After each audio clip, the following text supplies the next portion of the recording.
عمران خان کی سیاست کے بارے میں تمام تر تحفظات کے باوجود میں بطور انسان ان کے بیٹوں کی پریشانی کو ہمدردانہ جذبات سے تصور میں لا سکتا ہوں۔ کئی بار یہ بات تحریر و تقریر کے متعدد فورمز پر دہرا چکا ہوں کہ اگر تحریک انصاف کے بانی خدا نہ خواستہ کسی فرد کو دن دہاڑے قتل کرنے کے الزام یا جرم ثابت ہونے کی وجہ سے قید میں ہوتے، تب بھی ان کے بچوں کا اپنے باپ سے خیر خیریت جاننے کے لیے رابطے میں رہنا فطری حق ہے، ان کی پامالی نہیں ہونا چاہیے۔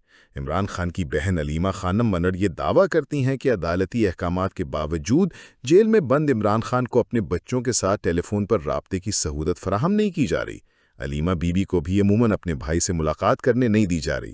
میری ناقص رائے میں اپنے حق کے دعویٰ ثابت کرنے کے لیے لازمی تھا کہ عمران کے دونوں یا ان میں سے کوئی ایک بیٹا امریکہ جانے سے قبل پاکستان آتا۔ ان کے پاکستان آنے میں رکاوٹ ڈالنے یا اس ملک پہنچنے کے بعد قیدی باپ سے ملاقات کی اجازت نہ ملنا اس دعویٰ کو درست ثابت کرتا کہ حکومت پاکستان واقعتاً قائد تحریک انصاف کے بچوں کو ان کا بنیادی حق فراہم نہیں کر رہی۔ حق کے دعویٰ کے ٹھوس اظہار کے بغیر مگر ان کے دونوں فرزند حکومت پاکستان پر دباؤ بڑھانے امریکہ پہنچ گئے۔ قاسم اور سلمان کا اپنے حق کے حصول کے لیے امریکہ سے مدد لینے کا فیصلہ اپنے تئیں حیران کن تھا۔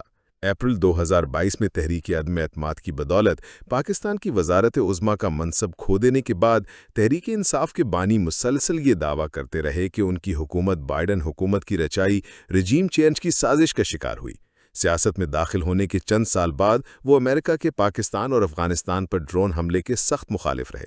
اپنے اقتدار کے دوران بھی انہوں نے امریکہ سے فاصلہ رکھا، مسلم امہ کو متحد کرنے کی کوششوں میں جٹے رہے۔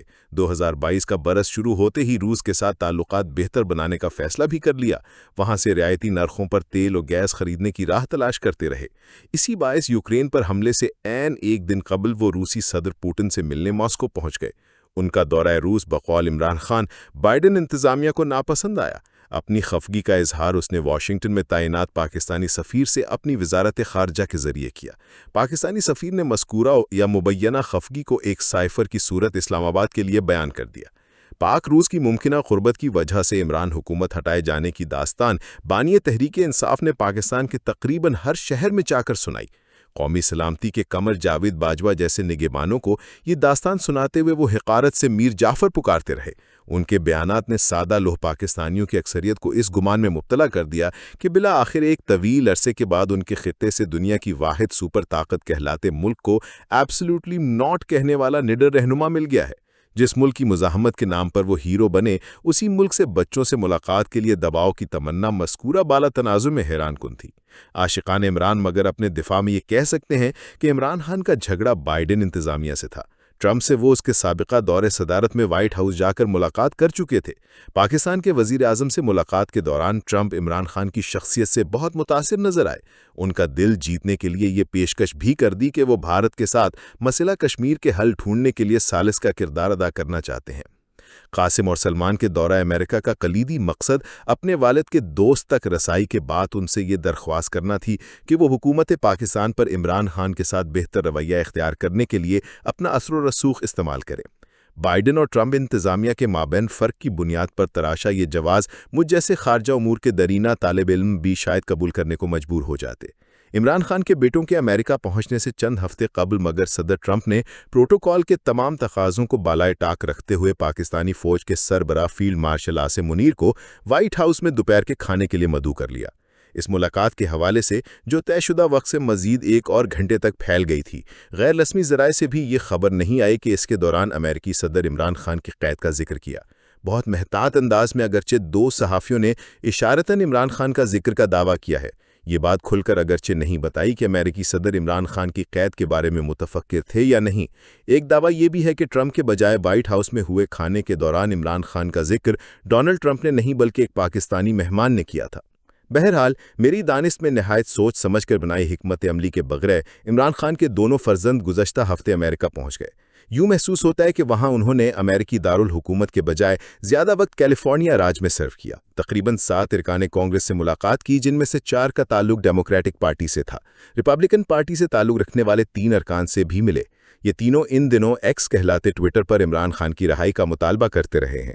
اہم ترین ملاقات اگرچہ ان کی ٹرمپ کے ایک قریبی ساتھی رچرڈ گرینیل سے ہوئی۔ ٹرمپ نے مگر رچرڈ گرینیل کو کسی ریاستی پالیسی ساز منصب پر فائز نہیں کیا ہے۔ واشنگٹن میں سابق صدر کینیڈی کی یاد میں لاہور کے الحمرا ہال جیسی ایک عمارت بنائی گئی ہے۔ وہاں ڈرامے اور میوزک کے فنکشن ہوتے ہیں۔ ٹرمپ کو شکایت تھی کہ امریکہ کے بائیں بازو والے اس سینٹر کو اپنے مارکسی نظریات فروغ دینے والے فنکاروں کے لیے وقف کیے ہوئے ہیں۔ ان سے نجات کے لیے رچرڈ گرینیل کو مذکورہ سینٹر کا سربراہ بنا دیا گیا۔ میری دانست میں گرینیل کو گویا خصوصی مشن سونپنے کے بجائے امریکہ میں لاہور میں قائم الحمرا نما عمارت کا انچارج بنا دیا گیا۔ رچرڈ گرینیل کے علاوہ میں کسی ایک اور شخص کی نشاندہی میں ناکام رہا ہوں جسے ٹرمپ کا قریبی قرار دیا جا سکتا ہو۔ ان میں سے ملنے والے ارکان کانگریس میں بلکہ کیلیفورنیا کے ڈیموکریٹ ٹیڈ ڈبلیو بھی شامل تھے۔ یہ صاحب ٹرمپ کے پچھلے دور حکومت میں ان کے خلاف مواخذے کی قرارداد منظور کروانے کی کاوشوں میں پیش رہے۔ منتقم المزاج ٹرمپ عمران خان سے ان صاحب کی ہمدردی کو کس طرح لے گا، اس کا تصور ذہن میں لاتا ہوں تو حیران ہو جاتا ہوں۔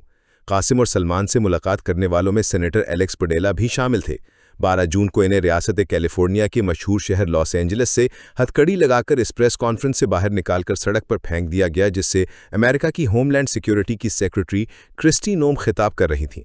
موصوف اس بلڈنگ میں موجود تھے جہاں یہ پریس کانفرنس ہو رہی تھی۔